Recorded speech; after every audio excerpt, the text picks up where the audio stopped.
Terceirização de serviço financeiro, que é o famoso BPO. Muitas pessoas ficam com dúvida em relação a isso aqui. A realidade é que isso aqui é uma baita oportunidade, né, para você ganhar muito dinheiro.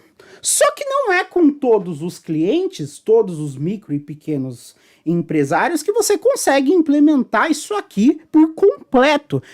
Não é uma parada difícil, tá? Na realidade, isso aqui é mais uma lógica que o professor vai explicar aqui para vocês. BPO significa Business Process Outsourcing, ou seja, a arte de terceirizar algo. É você terceirizar algo, né? Você vai terceirizar algo. Isso é BPO, tá bom? Terceirizar algo. O BPO ele já acontece no mundo de escritórios, por exemplo, né? O contábil ele é terceirizado, ou seja, é um BPO contábil, fiscal, DP. A única coisa que não é terceirizado, normalmente, é o financeiro. Por quê? Nas micro mesmo, o financeiro é o próprio cliente, a conta dele, ele tem acesso, ele não quer passar. Mas você consegue fazer outras atividades relacionadas ao BPO, como controle de emissão de nota fiscal, né? Você consegue trazer alguns relatórios através de sistemas de business inteligência, são BIs, né? Então você consegue entrar em outras estruturas. Mas isso aqui é importante vocês saberem, né, que existe, obviamente, e que é uma estratégia que os escritórios estão utilizando hoje. É uma estratégia atual, embora pareça ser muito lógico, né, uma parada muito óbvia, é uma estratégia que está começando a ganhar força agora. É só você olhar aí na internet, nos Instagrams, enfim, de contabilidade, que você vai ver que isso acabou ganhando uma certa força. Mas, obviamente, para você fazer isso de uma forma mais controlada, você precisa ter a colaboração do seu cliente passando os documentos, né? BPO, a empresa tem que ser muito redonda, exatamente. E aí vem a estratégia, né? Se você quiser praticar 100% do BPO, ou seja, pegar 100% do financeiro do cliente, quando eu falo 100%, pode colocar na câmera, mundo contábil, é você ter o contas a pagar do cara, você ter o contas a receber do cara, é você conseguir emitir nota pro cara, é você que tem que ligar pros clientes dele que atrasou o pagamento. E isso é BPO. Ele tá terceirizando, BPO é terceirizar. Ele terceirizou o financeiro para você. Ou seja, se antigamente era ele que pagava o boleto, agora é você. Se antigamente era ele que ficava olhando se o cliente que tinha que pagar no dia 10 pagou no dia 10, agora é você que vai fazer isso. Entendeu?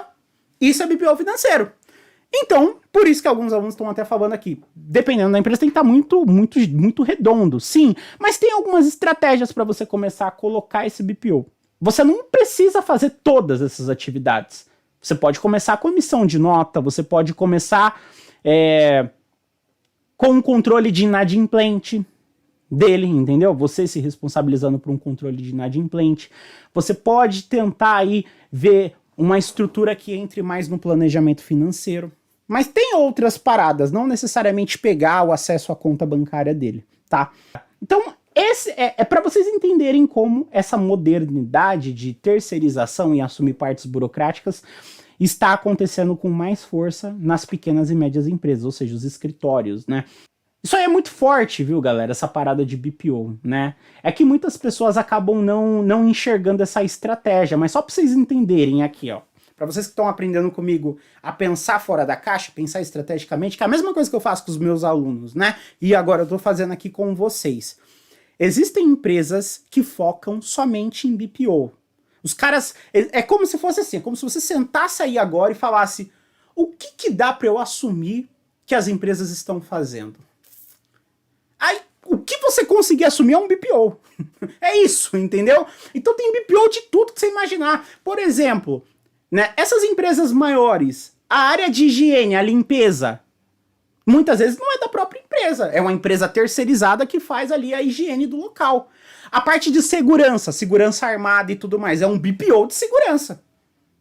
O cara poderia contratar seguranças próprias, mas ele preferiu contratar uma empresa de segurança especializada, colocou ali dentro, é um BPO. A empresa terceirizou a parte de segurança. E assim sucessivamente, você tem vários tipos de BPO, né? E eu trabalhei numa empresa que é a Sinqia, o BPO mais forte dos caras era o BPO de serviços, né? Cara, dava uma receita assim, galera, vocês não têm noção, estrondosa. Só pra vocês entenderem o que os caras faziam, né? a empresa fazia consultoria para banco. Então, por exemplo, Santander. O Santander precisava de pessoas que fizessem toda a parte de renegociação e cobrança. Não tem as empresas de telemarketing? É um BPO. Telemarketing é um BPO. Né? Tá fazendo o BPO da empresa, terceirizou a parte de cobrança. Essa empresa que eu trabalhava, eles tentavam fazer isso somente na área financeira. Então, você quer ter sei lá, um assistente administrativo, você não precisa ter o custo de folha do cara, fazer todo o processo seletivo, entrevistar um monte de gente. Deixa comigo que eu faço isso. É igual uma agência, aquelas agências antigas de emprego, sabe? Só que essa empresa que eu trabalhei, ele focou só em finanças, para colocar o profissional dentro de banco. Então eles pegavam, colocavam, você quer um tesoureiro? Eles iam lá e colocavam o tesoureiro. O tesoureiro era da empresa que eu trabalhava, não era do banco. O tesoureiro não tava com os benefícios dos bancários. Não tava, entendeu? Ele tava com os benefícios da empresa de tecnologia que eu trabalhava. Isso deu um rolo depois. E eles faziam isso. Foi uma baita de uma estratégia. Aí você fala, professor, o custo seria menor fazendo isso? Com certeza, cara. Quanto que custa um profissional para um banco? O sindicato dos bancários é um dos melhores sindicatos que existe. Vocês sabem disso. Pega o vale alimentação dos bancários. É basicamente um salário mínimo, galera. Pega o VA, o VR, mais a PPR, mais o bônus, mais um monte de coisa. Eu trabalhei em banco, eu sei exatamente como é isso. Só de benefício você ganha mais que o salário fixo de outra pessoa. Ou seja, será que o custo de você terceirizar um colaborador, muitas vezes você pensa em terceirizar a área, né? Eu vou terceirizar meu financeiro, meu contas a pagar, o meu receber. Não, essa empresa que eu trabalhava, ele dava a possibilidade de você terceirizar um colaborador. Um colaborador só, sabe? Então, você quer um cara para cuidar só do sistema de contas a pagar? A gente coloca um para vocês. Você paga a gente, emite nota fiscal pra gente, pronto. Vocês entenderam como que foi? Cara, aí você fala, nossa, mas é uma parada tão óbvia, né, professor? Se parar pra pensar, sim. E os caras investiram nisso. E eu tô falando de milhões, porque os caras colocavam profissionais em banco. Milhões que eles ganhavam. Boa parte dos colaboradores que trabalham em bancos grandes é da empresa que eu trabalhava, não é do banco. Aí, obviamente, por que era vantajoso pro colaborador fazer isso aí? Por que era vantajoso pro colaborador? Porque na cabeça dele ele falava, cara, eu vou entrar como, sei lá, analista financeiro, só que é da empresa, não do banco. Mas eu vou estar fazendo a mesma atividade que qualquer analista financeiro do banco faria. Para eu passar para dentro do banco e trabalhar registrado pelo banco é 2 palitos. Então o cara ia nessa expectativa, entendeu? O cara já ia focando nisso.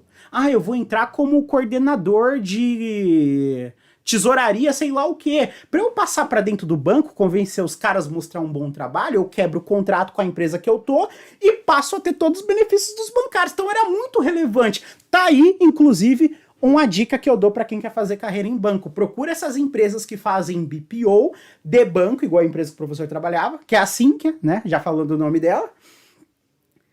Porque depois dá pra você tentar fazer a ponte pra entrar dentro do banco. Mas sabe o que acontecia, galera? Sabe o que começou?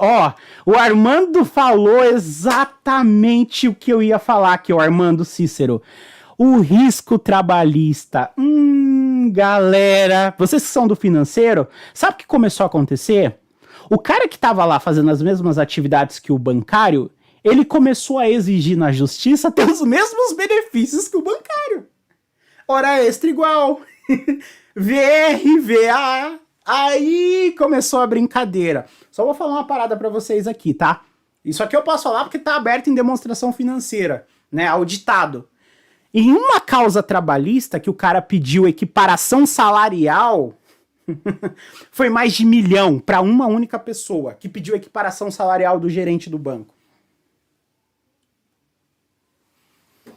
E aí? Vocês tinham uma visão que isso acontecia? Olha que situação. Ele pediu equiparação salarial. Equiparação salarial, velho. Ele não era do banco, mas estava fazendo as atividades que todo mundo do banco fazia. Ele foi malandro. Ele fez pensado. Esse cara fez pensado. Ele fez pensado. Tava certo. Ele foi lá, ele entrou. Ele ficou o tempo que ele calculou necessariamente. Ele já tinha todos os cálculos. Ele sabia quanto que ele ia ganhar na justiça. E esse tipo de causa trabalhista é causa ganha. Não sei se tem alguém aqui de direito. da área de direito, mas você sabe que a causa ganha, né? Esse tipo de situação. Você fala, professor, mas tinha um contrato? Tem, cara, mas dependendo do advogado da ponta do cara, se o advogado for virado nos 70, ele consegue fazer o juiz dar a causa, velho. Ele vai ganhar, isso é fato. Então o risco trabalhista é muito grande, mas isso acontece. Aí a Dirce até falou, mas se sabem do risco, por que contratam? Porque não é todo dia que alguém vai meter no pau e pedir equiparação salarial. Entende? Não é todo dia. Vou falar uma outra parada pra vocês. Sabe as locadoras de carro, igual o professor trabalhou? O professor trabalhou na Movida. Tem uma frota com mais de 100 mil carros. Se eu falar pra vocês que não tem seguro, não tem seguro os carros. Vocês vão acreditar em mim? Localiza, Unidas, são as maiores locadoras do Brasil. E uma das maiores da América Latina. Não tem seguro nos carros. Sabe por que não tem seguros nos carros? Porque os caras têm uma frota com mais de 100 mil carros. Calcula aí quanto seria o seguro mensal desses carros. Uma média de quanto seria o seguro desses carros? Vezes a quantidade de situações que alguém rouba um carro dessas empresas ou o carro sofre um PT ou uma avaria. Se você calcula quanto que seria o custo do seguro mensalmente de uma frota de mais de 100 mil carros em relação à quantidade de vezes que um carro bate, tem uma avaria ou alguém rouba, não tem a menor comparação. Então é muito mais barato você não ter o seguro para essas empresas e você assumir esse custo quando algum tipo de avaria ou algum furto ou algum roubo acontece com os carros. Esse é o nosso papel de estrategista financeiro. Se fosse qualquer pessoa que não tem o pensamento financeiro, a primeira coisa que essa pessoa ia falar, coloca o seguro nesses carros. Mas coloca na ponta do lápis, quanto que é o seguro de 100 mil carros, velho? Vocês estão entendendo? Vocês estão entendendo agora? Aí tem gente falando, e eles cobram o seguro da gente. Cobra, lógico que cobra. Vamos lá, vamos pensar como estrategista financeiro, é isso que eu quero que vocês pensem. A equipe de estratégia e inteligência de mercado dessas empresas, eles não só avaliaram que o seguro seria fora de cogitação, como eles também avaliaram a possibilidade de repassar esse risco para o cliente. Então você vai alugar um carro nessas empresas, tem lá o combo de seguro contra terceiros, a sua coparticipação é menor, aí eles começam a criar escadinha. Você vai na Localiza, por exemplo, a Localiza basicamente te obriga a fazer o seguro. É basicamente isso. A Movida, você não consegue alugar um carro sem o seguro no mínimo básico. Ou seja, eles fazem de tudo para passar o custo para quem? Para o cliente. Quem pensou nisso? A área de inteligência de mercado, estratégia. Se você analisa com o pensamento de consumidor, usuário, você vai ficar chateado. Você vai ficar chateada. Você vai falar, professor, isso não é justo. Que falta de respeito. Isso não é legal. Não é bacana. Eu estou pagando um seguro que nem eles pagam. Isso não tem nada de legal, professor. Concordo com você. Porque eu também sou usuário, eu também alugo carros dessas empresas. Agora, se você pensa como estrategista financeiro, você vai falar, caraca, que baita ideia desses caras. Sensacional. Surreal. Os caras não somente calcularam que não valia a pena, como repassou isso pro cliente. Sensacional. Traga um prêmio para quem teve essa ideia. E ainda coloca como obrigatório. Aí você aluga o carro se você quiser. O problema é todo seu. Então você tem essas duas situações. Aí eu pergunto para você, de que lado você está? Você tá do lado que tá sentindo isso como usuário ou você tá pensando como estrategista financeiro? Porque, infelizmente, você vai se ver nessa situação muitas vezes. Quando você analisa do lado do usuário, você vai falar, caracas, velho, é um custo a mais. Não tem nada ilegal aqui. Ele tá passando o custo pro cliente.